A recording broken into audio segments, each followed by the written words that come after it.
Hello, everybody. All right. So my son, my fourth grader, has an assignment, and he is being asked to do a writing prompt. So the writing prompt says, describe one thing that brings you comfort. Why does that thing or person make you feel better?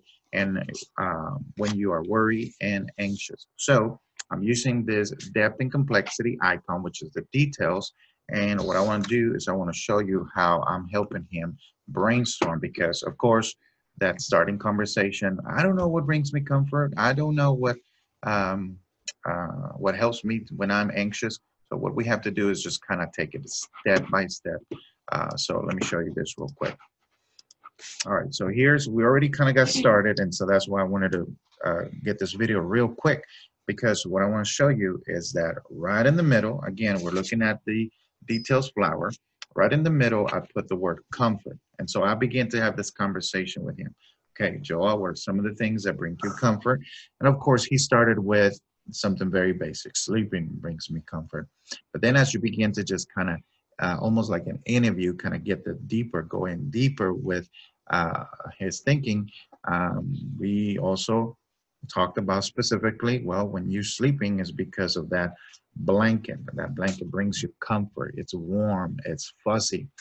He loves his blanket. It's one of the things that even he can't sleep without it. Maybe you have a child similar to that. But again, that connection, that experience clicked something in their brain, in their mind. And then talked about eating pretzels. If you know Joah, he's always eating pretzels. That brings him comfort. And then, of course, climbing. That's another thing. Now, most people in a sport, something like this, will probably be more of, worry and, oh, he's way up there. But to him, in this case, climbing just kind of helps him with his comfort because he feels a sense of achievement.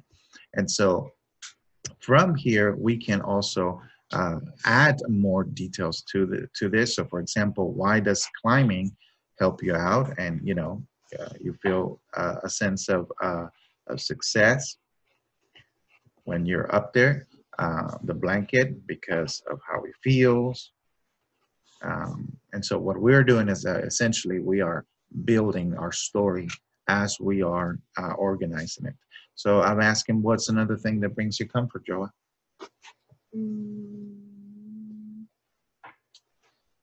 What about, you talked already about things, so what about people?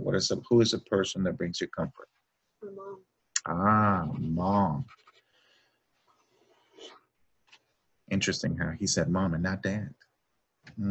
All right, so Joel, what about mom that brings you comfort? Her hugs.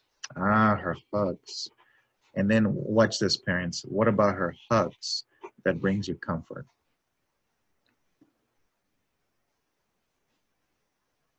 How do you feel whenever you are in the arms of your mom? Feel good. Okay, give me another fourth grade word instead of good. You feel what? What is it? Safe? Safe. Yeah. Safe. Oh, okay. You feel safe. Do you feel that the world is falling down, or you feel what? I feel like the world is falling. Ah, you feel like the world is solid.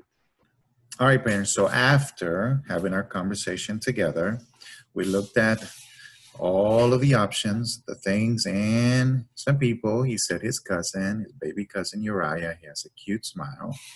But that's about it that he could elaborate on this one. He really couldn't elaborate about sleeping.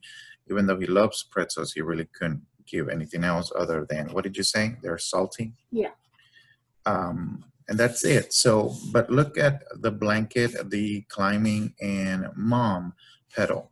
They definitely have more details. So, should he write a paragraph about pretzels?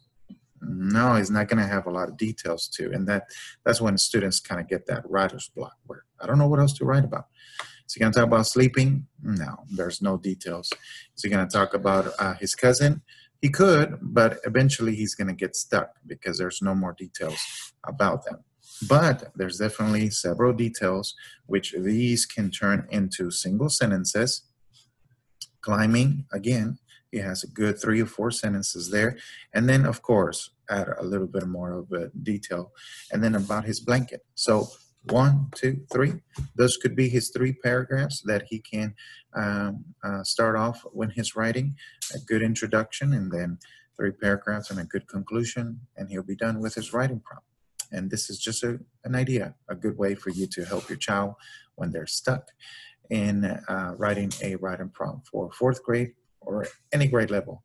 All right, hopefully you enjoy this. Hopefully it helps. We're here to help. Bye-bye.